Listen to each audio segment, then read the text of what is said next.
24 કલાક પેશાબ છે એ પીળાને બદલે વ્હાઈટ સ્વચ્છ આવે એટલું પાણી પીવું એ પથરી અટકાવવા માટેની સૌથી મહત્વની વાત છે. પાણીની માત્રા છે એ પાણીના પ્રકાર કરતાં વધારે અગત્યની છે. એટલે તમે શું પાણી પીવો છો એના કરતાં તંદુરસ્ત વ્યક્તિ કેટલું પાણી પીવે છે એ વધારે અગત્યનું છે. એક એવી વાત છે કે લોકો એમ કહેતા હોય, જેમ તમે કહ્યું કે એક પાણી પીવું જોઈએ, 2-3 લીટર પાણી વ્યક્તિ માટે જરૂરી છે. તો ઘણી બધી એવી વાતો મેં બી સાંભળી છે કે ભાઈ આપણા રાજકોટનો જે પ્રદેશ છે એ થોડોક પથરાળ છે, એટલે ત્યાં આપણને ક્ષારવાળું પાણી મળતું આવે. પણ હવે ફિલ્ટરની આપણે વાત કરીએ કે ફિલ્ટરવાળું ને પીએચ લેવલવાળું ને ઘણા બધા જે જ્ઞાની આવીને વાત કરી જાય છે કે આટલા લેવલવાળું પીએચ લેવલવાળું પાણી તમારે પીવું જોઈએ. તો પાણી અને કિડની ને એ ક્યાં સંબંધ છે કે કેટલું ચોખ્ખું સ્વસ્થ પાણી તો પીવું જોઈએ ચોખ્ખું ને સ્વસ્થ, પણ એ ક્યાં પીએચ લેવલવાળું એમાં લાગે વળગે? બહુ જ આ બાબતે લોકોમાં ગેરસમજ છે. અને બીજું કે જ્યાં પૈસા છે ત્યાં વાતો છે.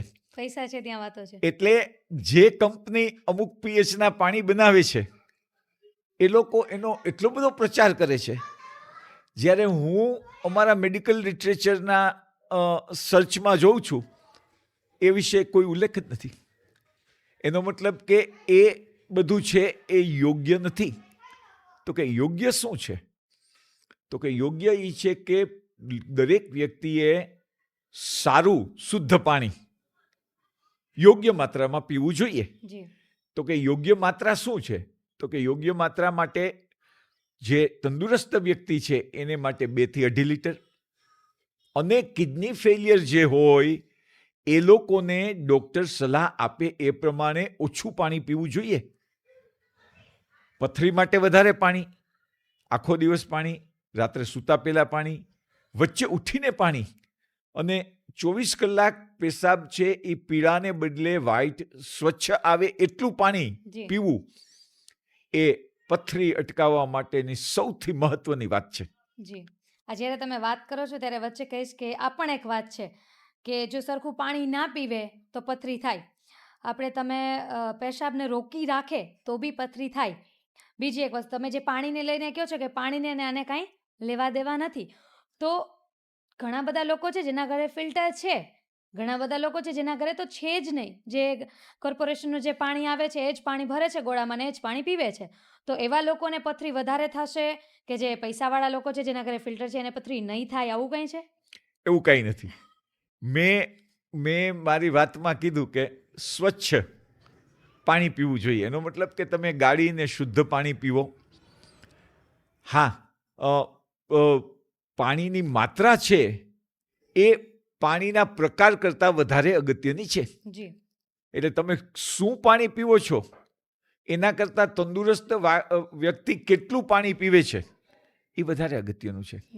આજે જો યોગ્ય માત્રામાં પાણી પીવામાં આવે અને પેશાબ છે એ આખો દિવસ પાણી જેવો સફેદ સ્વચ્છ હોય તો પથરીની શક્યતા છે એ ખૂબ ઘટી જાય છે.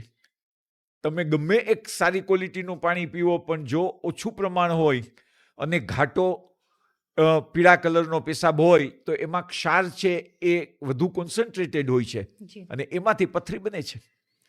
એટલે પથરી અટકાવવા માટે પાણીના પ્રકાર કરતાં પાણીનું પ્રમાણ વધારે અગત્યનું છે. અને કિડની ફેલિયરના દર્દીઓમાં પેશાબ ઓછો થાય છે, સોજા ચડે છે. આવા વ્યક્તિઓએ પાણી તો ઓછું પીવું જોઈએ, ડૉક્ટરની સલાહ મુજબ પીવું જોઈએ. અને આવા વ્યક્તિઓમાં વધારે પાણી પીવાથી સોજા, શ્વાસ અને જીવલેણ પ્રશ્નો થાય છે. એટલે પાણી કેટલું પીવું એ આર્ટ અને સાયન્સ છે. અને તંદુરસ્ત વ્યક્તિ અને કિડની ફેલિયરના વ્યક્તિ અને પથરીવાળા વ્યક્તિ એને માટે એની સૂચનાઓ અલગ અલગ છે.